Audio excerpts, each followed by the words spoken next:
नमस्कार, मैं हूं मोनू कुमार और आप देख रहे हैं तहलका न्यूज 7। बिहार में जैसे जैसे चुनाव की तिथियां नजदीक बढ़ती जा रही है, बिहार में चुनावी सरगर्मी तेज होती जा रही है।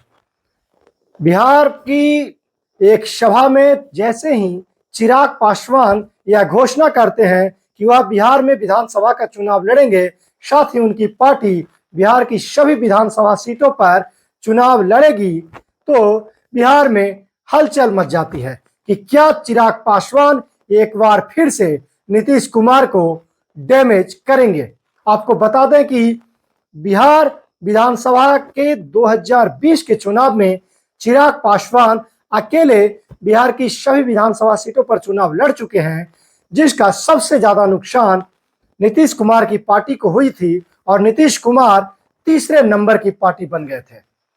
जेडीयू उस समय बिहार में भाजपा के साथ मिलकर के चुनाव लड़ रही थी, उसके बावजूद भी नीतीश कुमार को सबसे ज्यादा नुकसान हुआ था।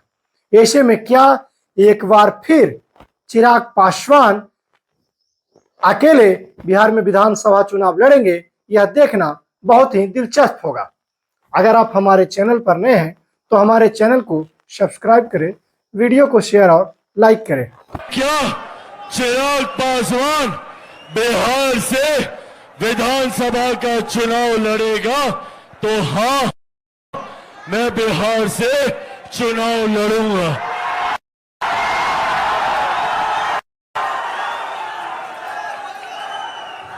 मैं बिहार की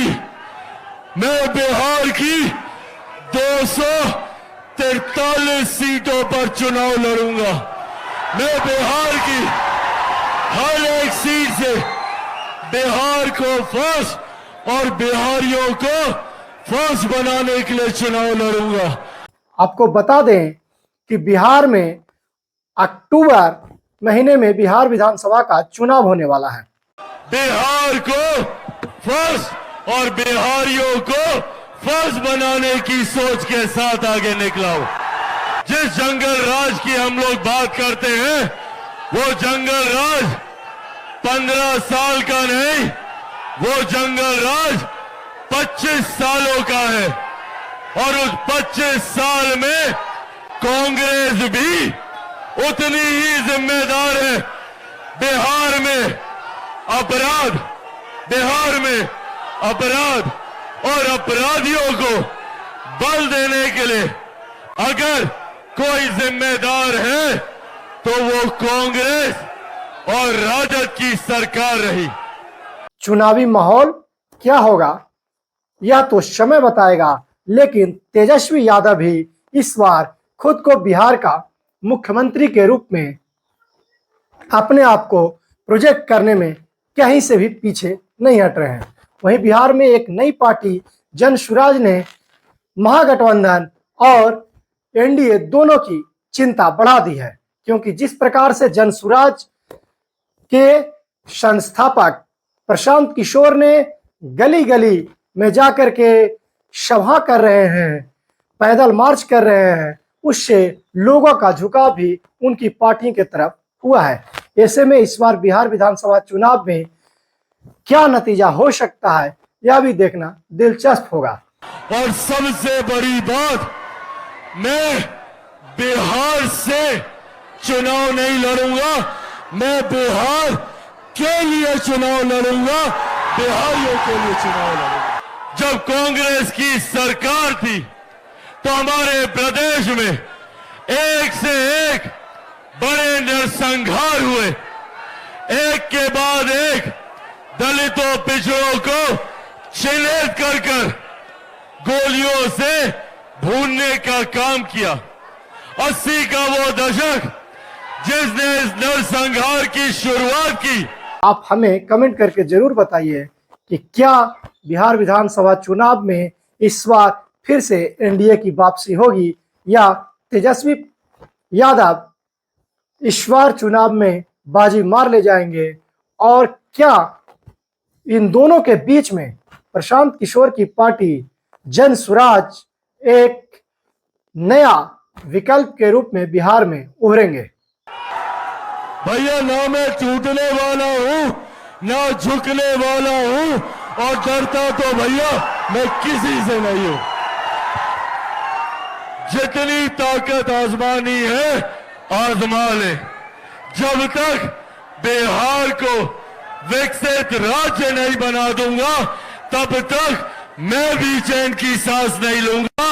ये वादा आप लोगों से करके जाता हूं। मुझे समाप्त करने के लिए बड़ी बड़ी ताकतों ने, बड़ी बड़ी शक्तियों ने पूरी जोर आजमाइश कर ली।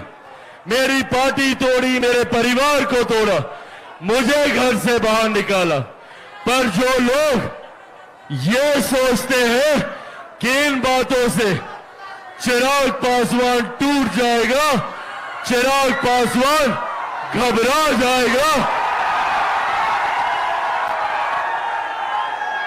वो लोग भूल जाते हैं कि चिराग पासवान शेर का बेटा है, रामविलास पासवान का बेटा है। कांग्रेस ने कर्पूरी ठाकुर जी की सरकार को हटाकर अपना जंगल राज लाने का काम किया। आजकल एक केंद्रीय नेता है जो दिल्ली से आते हैं और हमारे बिहार को, मेरे बिहार को अपराध का गढ़ बताते हैं। पूछने की जरूरत है राहुल जी से कि भैया आप बताइए, आपके जमाने में बिहार क्या था? हम लोग जब जंगल राज की बात करते हैं तो जंगल राज में सिर्फ लालू जी का 15 साल का शासन नहीं था। जंगल राज के वक्त कांग्रेस का भी शासन उसमें समाहित था। प्यार के लिए, इस सम्मान और इस जोश और उत्साह के लिए मैं आप सबका हृदय से आभारी हूं। जो प्यार, सम्मान, आशीर्वाद आप लोगों ने दिया है, उसके लिए दिल से आप सबका धन्यवाद। साथियों, आज जब आप लोगों के बीच आया हूं, ये हमारे बिहार के लिए, एक महत्वपूर्ण साल है। ये एक ऐसा साल है जब एक बार फिर हम लोग अगले 5 साल के लिए अपना नेतृत्व चुनने का हम लोग संकल्प लेंगे। ऐसे में ये साल हम सबके लिए एक महत्वपूर्ण साल हो जाता है। ये साल निर्धारित करेगा हम लोगों के आने वाले 5 साल का भविष्य, और ये 5 साल हर व्यक्ति के जीवन में महत्व रखता है। आज जब हम लोग विधानसभा चुनाव की दहलीज पर हैं, आज से कुछ महीनों के बाद बिहार में विधानसभा चुनाव होने वाले हैं। ऐसे में कई राजनीतिक दल, कई नेता आप लोगों के बीच आएंगे, अपनी अपनी बातों को रखने का काम करेंगे और आप लोगों के समक्ष नए वादे और लोभ लोहानी बातें करने का काम करेंगे। पर मैं चाहूंगा कि जब ये लोग आप लोगों के बीच आए तो आप लोग इनसे प्रश्न जरूर कीजिएगा कि इतने सालों में इन लोगों ने हम लोगों के लिए क्या किया। आजकल एक केंद्रीय नेता है जो दिल्ली से आते हैं और हमारे बिहार को, मेरे बिहार को अपराध का घर बताते हैं, अपराध का कैपिटल बताते हैं। जरा पूछिएगा उन नेता से, क्योंकि चुनाव के वक्त भी वो आप लोगों के बीच आएंगे। वो एक ऐसे दल के नेता हैं जिनकी पार्टी लंबे समय तक बिहार में हैं, तो पूछने की जरूरत है राहुल जी से कि भैया आप बताइए, आपके जमाने में बिहार क्या था? हम लोग जब जंगल राज की बात करते हैं तो जंगल राज में सिर्फ लालू जी का 15 साल का शासन नहीं था। जंगल राज के वक्त कांग्रेस का भी शासन उसमें समाहित था। याद कीजिए कर्पूरी ठाकुर जी का वो दौर, जिन्होंने दलितों, शोषितों, पीड़ितों को आवाज देने का काम किया।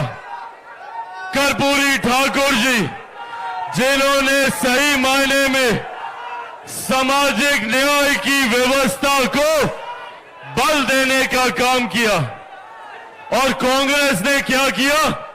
कांग्रेस ने कर्पूरी ठाकुर जी की सरकार को हटाकर अपना जंगल राज लाने का काम किया। 77 में जब कर्पूरी ठाकुर जी एक बार फिर बिहार के मुख्यमंत्री बने और जनता की सरकार आई, तो कांग्रेस ने 80 के दशक में उनको सत्ता से बाहर कर अपना मुख्यमंत्री बनाने का काम किया।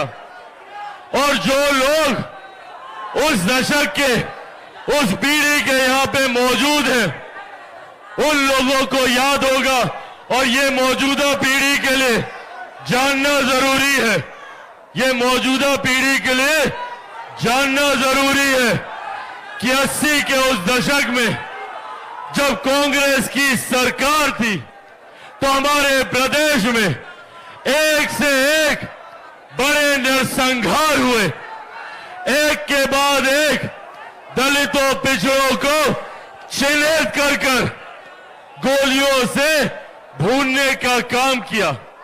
80 का वो दशक जिसने इस नरसंहार की शुरुआत की, 90 के उस दशक जिसमें लालू जी की सरकार आई, ये दौर, ये सिलसिला कायम रहा। जिस जंगल राज की हम लोग बात करते हैं, वो जंगल राज 15 साल का नहीं, वो जंगल राज 25 सालों का है। और उस 25 साल में कांग्रेस भी उतनी ही जिम्मेदार है। बिहार में अपराध और अपराधियों को बल देने के लिए अगर कोई जिम्मेदार है तो वो कांग्रेस और राजद की सरकार रही। कर्पूरी ठाकुर जी के सपनों की तिलांजलि देने का काम किसी ने किया तो ये कांग्रेस और राजद की सरकार ने किया।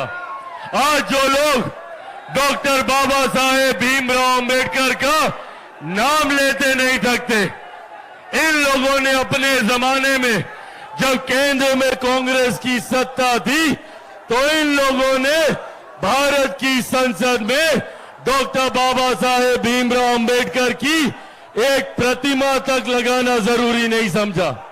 बाबा साहेब की पहली तस्वीर भारत की संसद में अगर लगी तो वो तब लगी जब वीपी सिंह जी की सरकार में मेरे नेता, मेरे पिता आदरणीय रामविलास पासवान जी जब केंद्र सरकार में मंत्री बने, वीपी सिंह जी की सरकार में श्रम एवं कल्याण मंत्री बने, तब उन्होंने बाबा साहेब की प्रतिमा को लगाने का काम किया। और आज जो लोग बाबा साहेब के विचारों की बात करते हैं।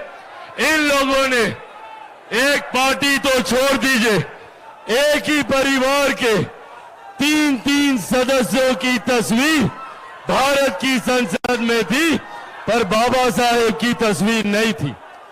बाबा साहेब को भारत रत्न देने का काम हमारी सरकार ने किया। आज कर्पूरी ठाकुर जी को भारत रत्न देने का काम हमारी सरकार ने किया। जो लोग आज बिहार में आकर दलितों, पिछड़ों, शोषितों, वंचितों, अल्पसंख्यकों की बात करने का काम कर, ये वही लोग हैं जिन्होंने जंगल राज के माध्यम से बिहार को बर्बाद करने का काम किया। सही मायनों में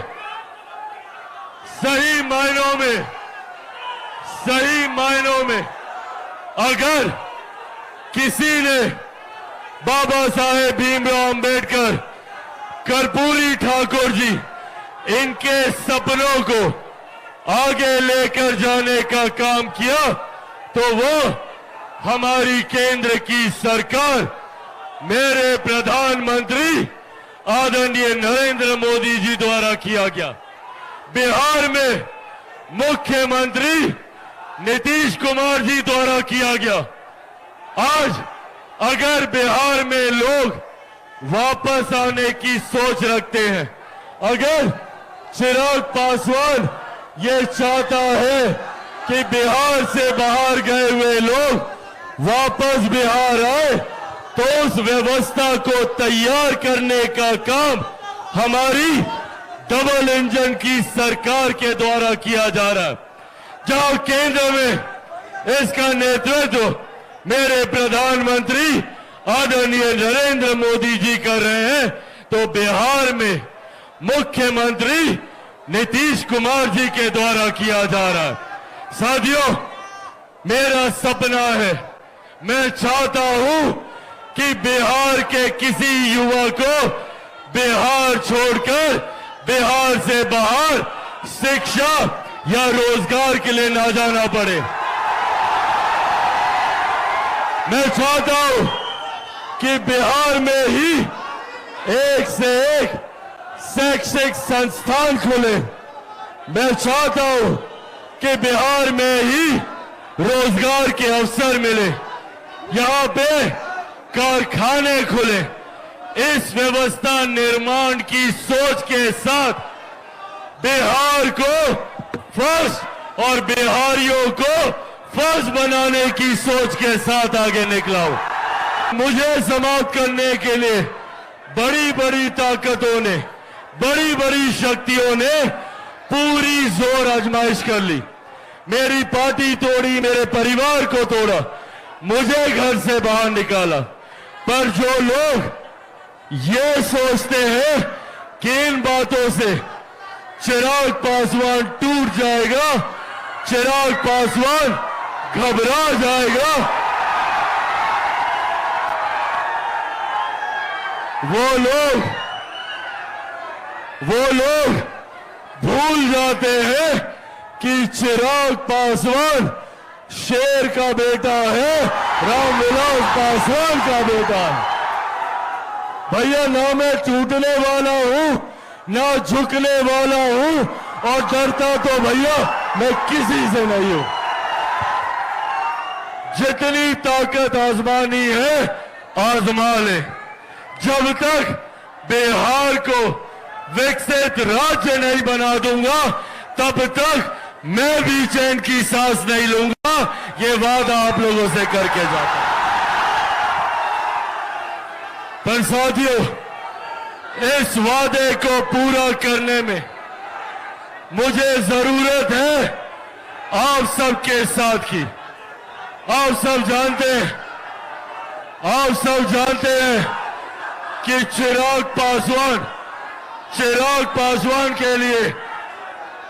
पासवान के लिए ना कोई पद मायने रखता है, ना ही किसी तरीके का सत्ता मायने रखती है।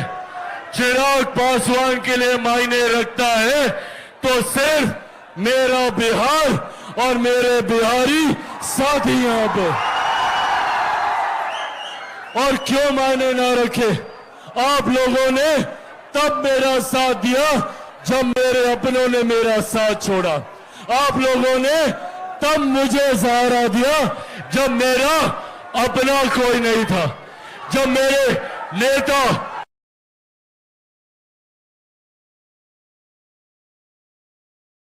मेरे पिता का निधन हुआ, तब आप लोगों ने पिता बनकर, महिलाओं ने मेरी मां बनकर मेरे आंसू पोंछने का काम किया। आज सबके जहन में ये सवाल है कि क्या चिराग पासवान बिहार से चुनाव लड़ेगा। ये सवाल आज हर कोई जानना चाह रहा है।